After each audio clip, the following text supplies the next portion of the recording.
All right. Okay. Welcome to Voices of Ability, the show dedicated to raising awareness, fostering understanding, and promoting inclusion for individuals with intellectual and developmental disabilities, or IDDs. I'm your host, Haley Eidsen. And I'm George Vogel. And together, we'll explore the diverse experiences, challenges, and triumphs faced by individuals with IDDs, as well as the families, caregivers, and advocates who support them. Each episode will dive into stories that highlight the unique struggles of living with an IDD, whether it's navigating education, healthcare, employment, or daily life. But more importantly, we'll celebrate the incredible strength, resilience, and abilities of these individuals and break down the barriers that exist in our communities. Join us as we talk to experts, self-advocates, families, and allies who are all working toward a world where everyone, regardless of ability, can thrive. Whether you're here to learn, to share, or to find solidarity, you're in the right place. This is a space for growth, for understanding, and for change. So let's get started and open up the conversation about IDD, inclusion, and the importance of creating a more accessible world for all. So this is episode 1. So we're going to be just kind of talking about what we're about, me and Haley here. We're going to be having some really awesome guests on, so please stay tuned for that. Yes, but first before we get into just like who we are and why we want to have a podcast dedicated to IDD awareness, we're going to talk to you guys about what IDDs are. I have this little thing written up right here. Okay, what is an IDD? Intellectual and developmental disabilities, IDDs, refer to a group of disorders that impact a person's cognitive, adaptive, and physical functioning. IDDs can affect learning, communication, mobility, and the ability to live independently. They typically present themselves during early development, before the age of 18, and last throughout a person's life. Right here we have number 1, intellectual disabilities. These are characterized by limitations in intellectual functioning, such as reasoning, learning, problem solving, along with adaptive behavior, which includes everyday social and practical skills. Examples include conditions like Down syndrome and Fragile X syndrome. Developmental disabilities, the DD and IDD, encompass broader physical, learning, language, and behavioral impairments. In addition to intellectual disabilities, developmental disabilities can also include conditions like the autism spectrum disorder, cerebral palsy, and fetal alcohol syndrome disorders. Many individuals with IDD may have difficulty with daily life activities such as communication, socializing, and taking care of personal needs. But with proper support, they can live fulfilling and independent lives. Raising awareness about IDDs helps promote understanding, reduces stigma, and advocates for better inclusion, services, and accessibility for these individuals. That last little bit is kind of the whole reason that we are doing this. So this podcast is actually Haley's idea. She's super passionate, is super involved in the IDD community, yes, and is a huge advocate for your rights, for you guys' rights, and just you've done a lot of work already so far in bringing awareness to all the communities here, especially locally. Just about individuals with IDDs and you guys' rights. Yeah. Yes. So so I'll get into your conference that you did here in a second, but first I'd like to just ask, like, why the interest? I guess why is this something that is important to you? What is it important to you about this? About raising awareness? Well, having a disability myself, I've been always just wanting to make this, a better world for everyone, people that have disability, just to make it easier for us to, just live in the world, you know? Yeah, absolutely. And having a disability myself, I can sympathize, sympathize? Yeah, both work. Yeah. Both of them, yeah. English, I don't know. That's staying in, all right. Okay. All right. My dad will get a crack out of that one. Hi, Haley's dad. Hey. So I can relate.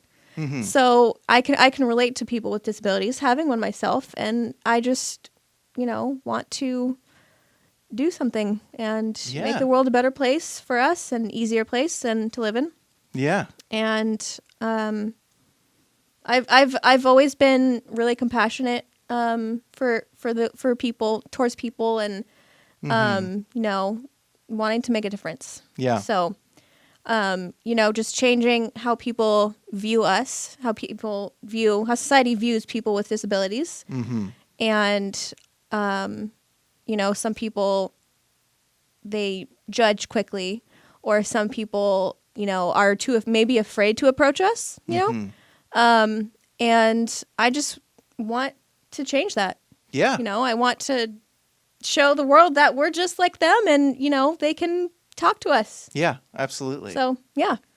I remember we talked, so we are both part of I apologize in advance for all of my and Haley's ramblings. We're, but we talked about this recently. Again, getting off track. We are both part of Community Vocational Services. It's a day program that is all about teaching individuals with IDDs important life skills, ultimately with the goal of helping them gain more independence in their lives.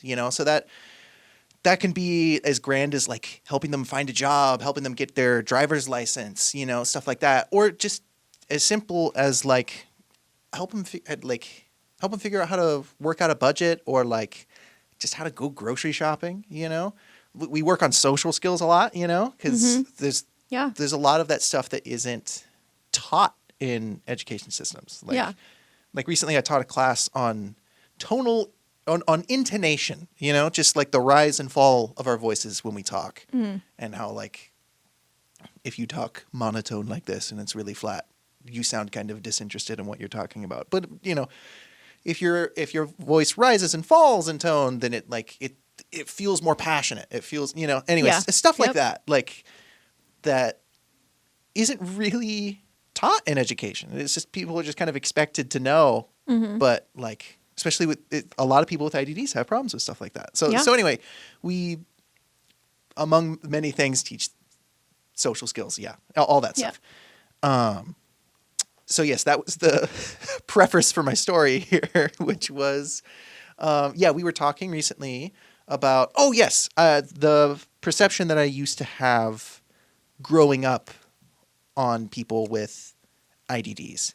I'd like to think I was always like a compassionate enough person, a nice person. Like I wasn't mean to people, I wasn't like, oh, you're different than me, so yeah, you suck. Didn't do anything like that. That's good. Yeah. Yeah. That's good. Appreciate that. No, of course. Yeah.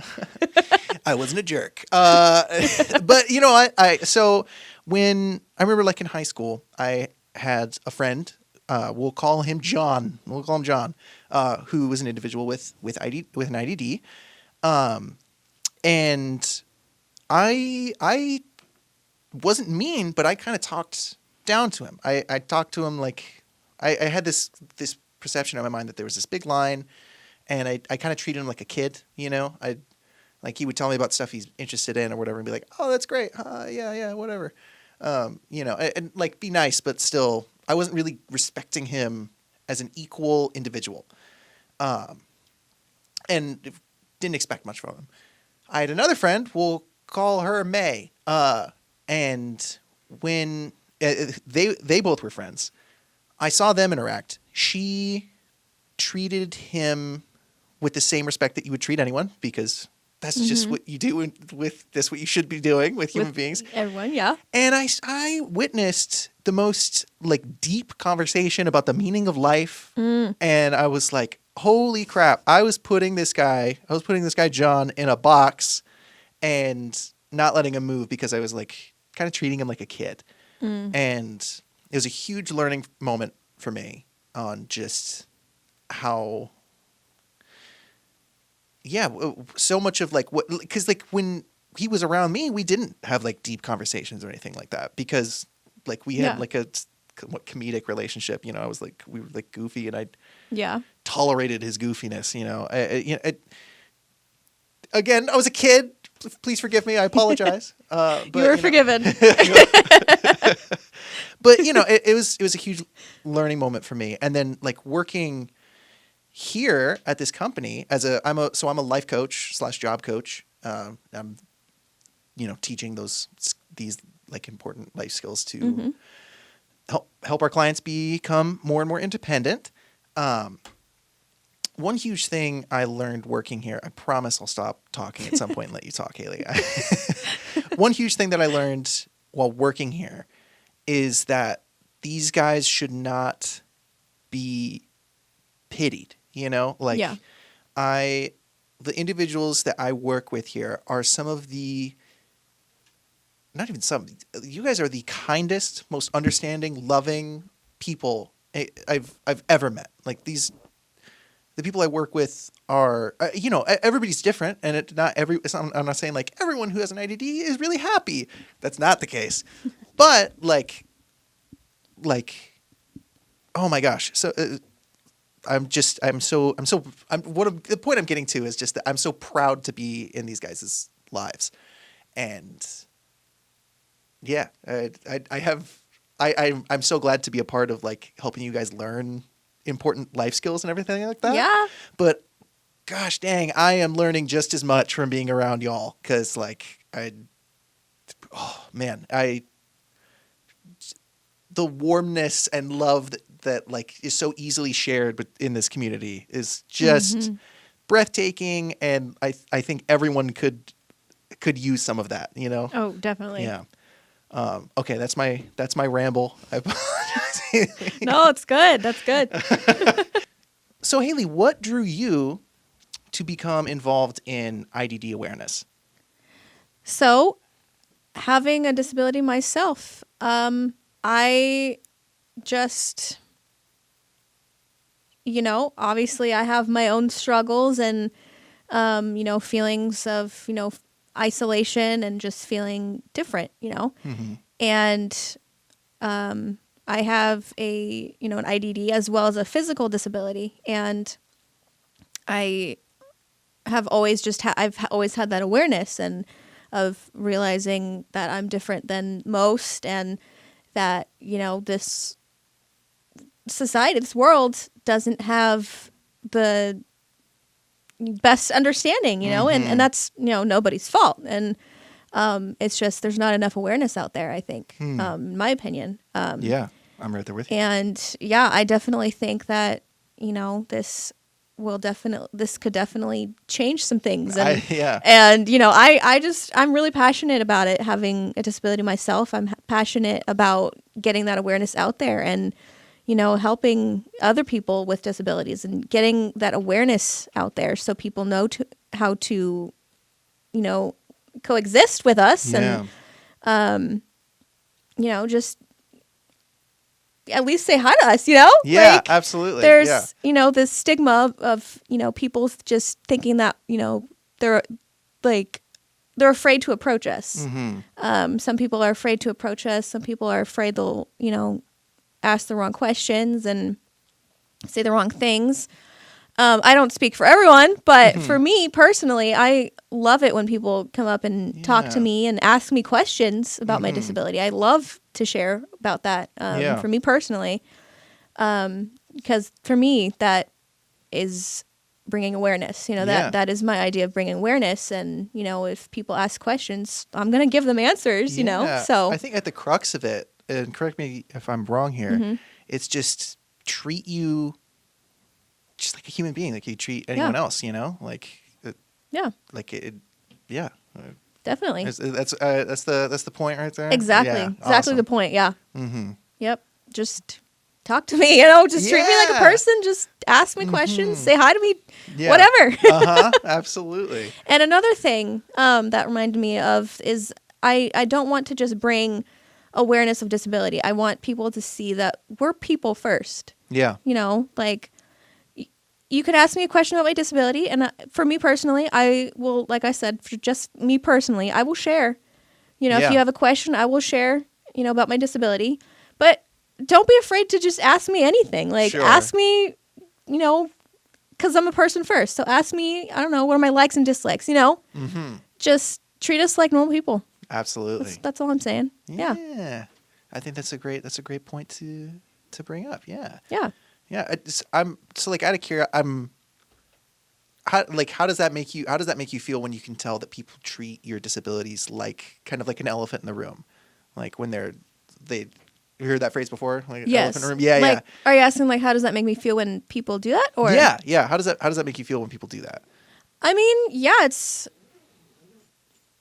I guess it depends on how they go about it. Sometimes, you know, people may not be aren't sure how to go about it, aren't sure how to like I said, they may be shy or afraid of approaching or afraid of asking the wrong questions. And, you know, I don't put all the blame on them. You know, they, you know, are just trying to be nice and they don't want to say the wrong things. So I don't blame them for that. But I mean, again, I am a person first. So, yeah, you know, I don't know. I guess it just depends on the person and the situation. I think that's I mean, that's just incredible. That's wisdom right there. Yeah. In most cases, I don't put the blame on them because they just don't know what to say. You're a remarkably understanding person, Haley. Thank you. That is an awesome quality. Yeah. It's taken some work, and I you know, I try. Yeah, absolutely. So, what's your experience been as an individual with IDD, either like in the community or just in your personal life? Like, what has your experience been? Yeah. So, again, I have an IDD as well as a physical disability, and so that's come along with different challenges and, you know, people not understanding how I learn and, you know, not adapting things when I need it to be. And with my physical disability, I get stares from people and people, you know, just excluding me. And, you know, that did bring a rough patch in my life, a rough time in my life and growing up. And I didn't know who I was in the world, and I didn't know how I'd fit. Yeah. And, you know, I went through a you know, bad depression phase and, you know, just trying to figure out, you know, how do I fit in? And, you know, now I'm, you know, confident with myself. And I mean, you know, we all have our days. Like, we all do. Oh yeah. But I mean, I don't know. Like I've had,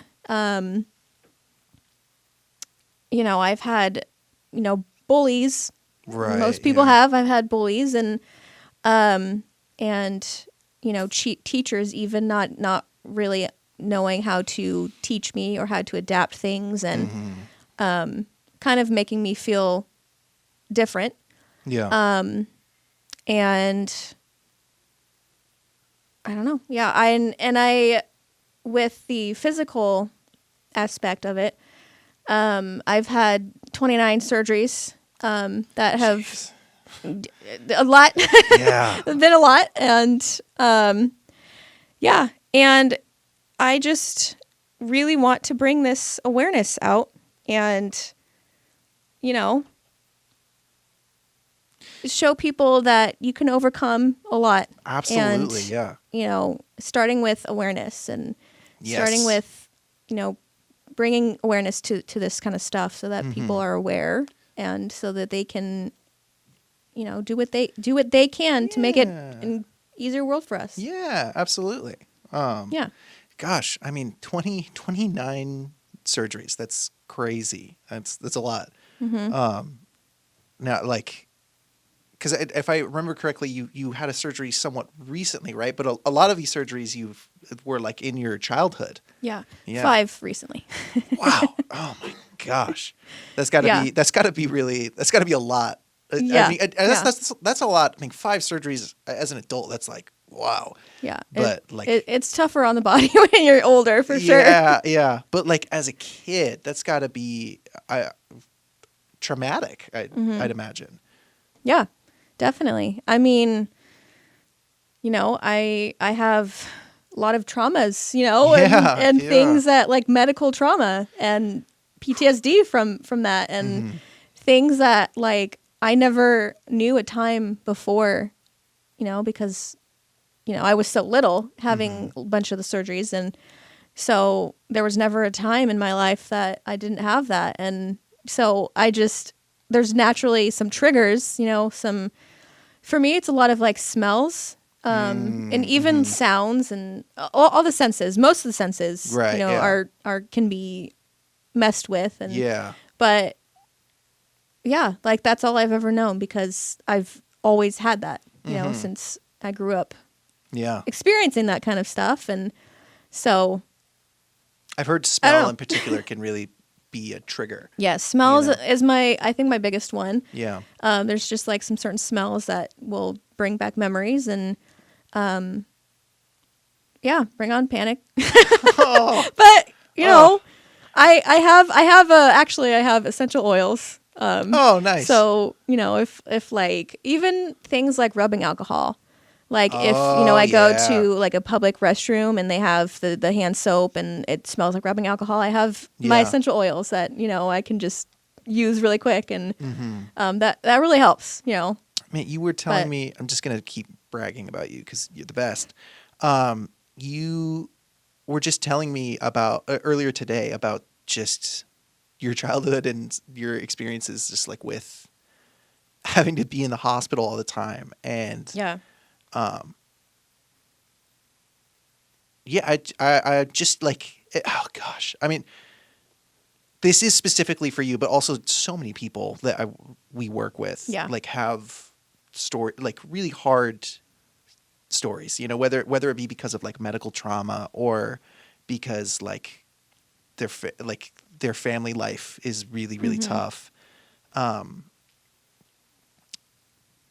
Like really, really difficult stories. And what I appreciate so much about yours is like just your will to continue with a smile, like, and like despite like all of this hard stuff that you've been through, for you to be such a light in the world is just awe-inspiring and incredible. And I want to just project your story out to everyone to just, I think it's just really important for people to see. Yeah, of course. Thank you. Yeah, I'm gonna keep bragging on you because it's you're the best, and gosh dang, I can't wait for people to just find out about your story, because I think that like it can, that sort of stuff is really helpful to not only because like me and my mom have this thing where whenever we're feeling down on ourselves, we're like, oh man, my life sucks and this.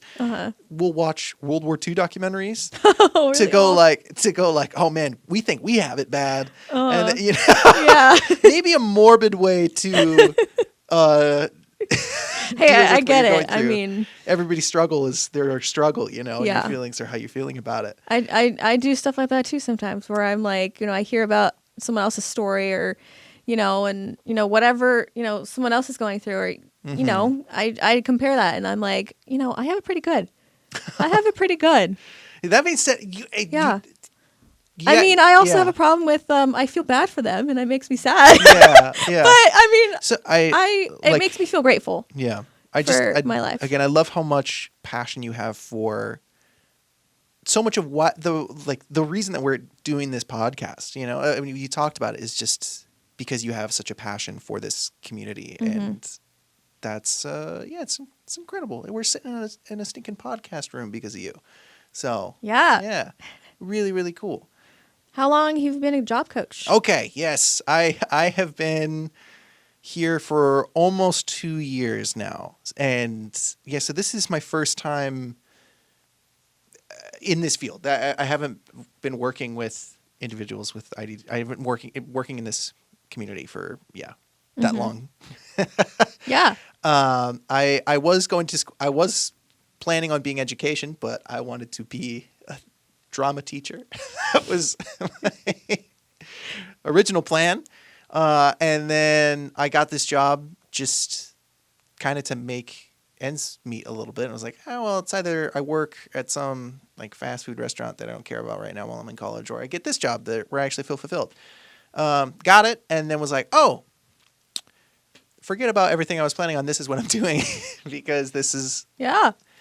oh my gosh, I had the best job I could ever have dreamed of. Whenever I talk about it, I always say like this, it's both the easiest and the hardest job I've ever had. Cause like, I mean, we're hanging out, we're having a good time together, you know? And like, I mean, like on fun Fridays, like sometimes we'll go to the movies, you know, or go to like Blackbeards and, you know, just we're doing fun stuff all the time. Yeah. But at the same time, it's very socially draining, you know, because like I'm on all day, you know, Yeah. even though but it's so nice when you have like work that you want to be doing, like this, that kind of exhaustion when you get home is like, oh, I don't know, it's nice anyway. Yeah. Yeah. So that's to answer Definitely. your question, a little bit less than 2 years. So We appreciate you here, George. Oh, We appreciate you. thank you. A part of me almost feels weird. I talked to you about this earlier. A part of me almost feels weird being a part of a podcast where we're talking about this stuff with someone who's like had been engrossed in this community for literally all your life, and you know I've been here for 2 years and I'm still learning so much every day. So you know I'm going to talk about my perspective on stuff, but like And that's what this is all about. yeah, This yeah, podcast. That's what it's all about. And you know, Haley, feel free, and in the comment section, please feel free to correct me. You know, I have a lot to learn, and I have what perspective I can share. You know, from what I've learned, what my experience is, but that's admittedly somewhat limited still. So anyway. Yeah. Well, we absolutely appreciate what you do for us, George. We appreciate you here. Oh, thank you. And you kind of answered this, but why did you decide to become a job coach? Yeah. Why did I become? I mentioned initially. You did kind of answer it already. Yeah. Yeah. Initially, it was just because I needed money, but like, gosh, yeah. Now I'm stuck here. It's way too. It's way too dang fulfilling. We were talking today about how like, is selflessness real, and like what's the difference between like doing good in the world to benefit yourself and make yourself feel better, versus like just genuinely desire to make the world a better place. Yeah. It's just something I've been thinking about a lot. But I think I definitely was in a place in the past that was a lot more like I wanted to prove to the people around me and to myself that I'm a good person. That's why I'm trying to, and that was the reason I was being quote unquote good. You know, was like I'm trying to prove that I'm a good person to you guys. But I don't like that because that's. I don't know. It's so that feels very it feels very selfish and separated from the people I'm trying to help. You know, I think I can say now it's a lot more in a place that my ambitions and the things that are driving me are in a place that I like a lot more and I think is a lot more healthy and just like it's still fulfilling and it's still like. There is like a sort of like selfish, like this benefits me, being able to assist people benefits me. It makes me feel good about being alive. I get it. Yeah. But, it's a lot more on just like, I don't know, it feels a lot more like a purpose. Like the effect is the goal now instead of like perception and how I look. So I know that wasn't exactly the question you asked, but You know. That's good stuff. Yeah. Definitely, it's good. I'm gonna be very. I think we're both kind of like this. I think we're both sort of blunt people, not to the sense of like we're gonna be like, you're wearing that shirt today. We're not like that kind of blunt, but like. But we tell it like it is. Yeah. We're both kind of open books. Mm-hmm. We both have Yeah. ADHD to the max, Uh-huh. so Yeah. you know, prepare for us to get off topic. I have coffee, especially. Yes. Oh gosh, we need our caffeine. Yep. I mean, you know, we're in America. Everyone's hooked on caffeine. Oh, yeah. So you know, Definitely. we're Doing all right. We're fine. We're good. chilling. Yeah. Oh gosh. Yeah. No, but I keep saying, we appreciate you here, George. Oh, get out of here. Yeah, you know, I mean, you're just always happy. Oh. And, you know, that I know I see that. I know a lot of people, a lot of your other clients see that you're just always happy. You always come to program. Just, Oh my gosh. you always come to work. You're just always in a good mood, and you just always make it your goal to put others in a good mood and to make everybody's day better. Haley, You know what I was thinking about today? I don't know where this came from, but I was just thinking, you're like Buddy the Elf.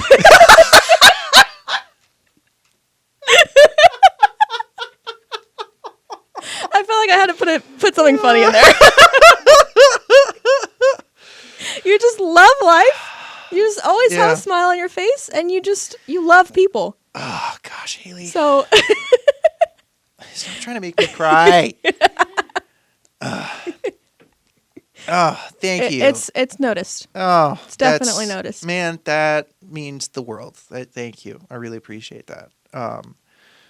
Yeah, no, I'm not. I don't know. I am very happy. I'm very happy to be alive. You know, and Yeah. just being in the world, I've kind of noticed that is a rarity a little bit. Like, Yeah. it's, but like, I don't know.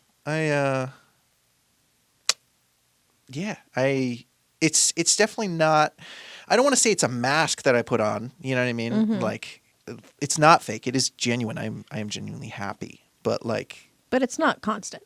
no, gosh, no. Nobody can be constantly. No, you know. no. And especially like this, you know, for me, it feels like it's a part of my job, you know, Yeah. to brighten people's days. So like, I don't want to say it isn't forced. Like when you decide like, hey, I'm going to put, this isn't like, gosh, do not take this as like a end all be all on like what you should do when it comes to your own mental health and everything. But like, I can definitely attest to when I set my own feelings and my own mood to the side and go, okay, I'm going to be bright for this person right now. 'Cause it's my job and I Yeah. can be of assistance to them right now. When you do that, when you set your own stuff to the side for a minute, oftentimes when you come back to yourself, that bad stuff, those bad feelings will be gone. Yeah. And there is absolutely an unhealthy way to do that. You can stretch yourself too thin, and you know, like that's something to do with caution and wisdom to move through, you know, having a life of service. But you know, I it's definitely something that like, I mean, it's what I think the reason I'm like, the feeling of joy and happiness is 100% real, even if I'm not always feeling it 100% all the time, you know, like. Yeah. I get it. Okay. I get that made sense. 100%. That wasn't too much of a ramble. No, okay. I get 100% what you're saying. Okay. I'm the same way. Yeah, I think it's the people. You really are. Oh my gosh. I think it's the people that you're around. Like the people. are. I get the same thing. Mm-hmm. I get the same thing. It's not a mask, but it's also who you're around. It's the energy that, you know, the people that you're around, and the energy that maybe it's because I don't know, we're the same, and like we our energy, like when I pick up Haley in the morning. Okay, it's immediately, you would, if we rolled the windows down and we drove past you, you would think that you were next to the chimpanzee exhibit in the zoo. Because we're just howling like monkeys laughing and about just nonsense. Yes. Because we're both tremendously silly people. Yes. Yes. Yeah. Perfect way to put it. Yes. So true. Yeah. No, But, but I think, it's the energy that you're around, the people, the personalities. And I think, at least for me, it depends on who I'm around. I will kind of For sure. like pick up that energy. Yeah. I will become like the person I'm with. Yeah. In a sense, like their personality. Like if I feel like if they're like a quiet person, I'll become more quiet. Mm-hmm. And That's totally an ADHD thing, by the way. makes so much sense. Yeah. Yeah. So yeah, I think that definitely plays a big part. Coming to program, everyone is just so alive. Yes. I don't know. It's just yes. I think if there was a word to describe like as a group the people in our program, alive is a perfect one. Yeah. 'Cause, yeah. Yeah, and a family. Yes. Like it's definitely a family. Oh my gosh. And yeah. I get, so going back to what you were saying, I Mm-hmm. completely understand everything because, I feel so alive when I come to program and like Yeah. everyone is just so happy and having a good time and we're just doing life together. And Yeah. so I get that too. I feel that when I come to program Mm-hmm. because everyone else is showing that. So Yeah. yeah. This is so It's cool. not masking, it's not hiding anything. It's just Yeah. you feel alive. Yeah. I feel alive when I come to program because everyone else feels alive. Yes, we all So- help each other with our energy. Yeah. And all that. Yeah. Yeah. Awesome. No. Oh my gosh, this is great. I think we'll wrap it up here pretty soon. But I think I'll throw one more topic of conversation out to you because this is something we kind of touched on laughter. We're both laughing all the time. Yeah. So I suppose my question is like, this is a loaded question. We've talked about this. I know the answer to it. Is laughter something that is useful for you in dealing with things? And, Absolutely. Yeah. Absolutely. Again, I know the answer to that. I 'cause we mean- talked about this, but yeah. I mean, I will say, I don't know if I had told you about this, but so last year when I was having in and out of the hospital, a couple of the nurses came in. When they would come in, they would tell me, "You have a smile on your face all the time. You're always smiling. You're always just happy," and that made me almost cry. Like Yeah. that made my day. Yeah. Being the one in the hospital bed, and that Yeah. just made my day. And I don't know what it is. Like it could be, and I say this, I'm gonna put a joke in there, but it could be insanity. I don't know. Maybe a little bit. Maybe a little bit of insanity, a little bit of just happiness, a little bit of both. Yeah. It's good to have both. You are a very happy, kind person, and so yeah. Laughter has gotten me through a lot. I just love. for sure. I don't love this image. I let me correct myself before I even say anything. But also just the image of you like in a hospital. You're probably in pain. It's not a comfortable environment, and yet you're smiling, you're happy, and you're talking to people, making them feel important. I'm sure. Yeah. And gosh, I would thank the nurses and one thing that made me want to do it. One reason that made me want to be like that is being in that environment. It's not easy for anybody. Yeah. Anybody in that environment, nurses, doctors, everybody, patients, everybody in that environment. It's really difficult in that environment. And, I would see other patients, other people struggling, and they would give the nurses a bad time, and people trying to help them, they would give them a bad time because they're in pain. They're, having a hard time.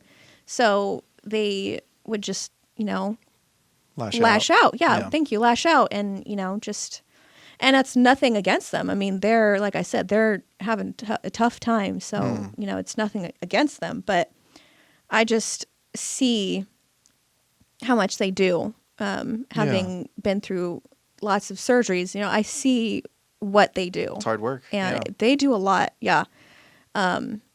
And, and same with my mom. Like, she's my caretaker. She's my best friend. Hi, Mom. She's Mrs. Eidsen. She is just everything for me, everything to me. Yeah. And she does so much for me. And, I try to appreciate her. I try to tell her, how grateful I am for her. And it's the same with anyone that, works in healthcare. And, I try to, tell them that I'm, grateful for them and, make their job just a little bit easier and, try not to lash out. And I mean, obviously, it's not 100%, I'm not, always, happy and, what? But like, yeah, no, of course not. Yeah. I mean, I don't ever lash out at them. Like, I mean, I might have a bad day and have, a bad time, but I don't ever lash out at them. And, I just tell them that I'm thankful, I tell them thank you when they, help me, in the hospital and they do things for me. That's, hey. Because they're having a tough time too.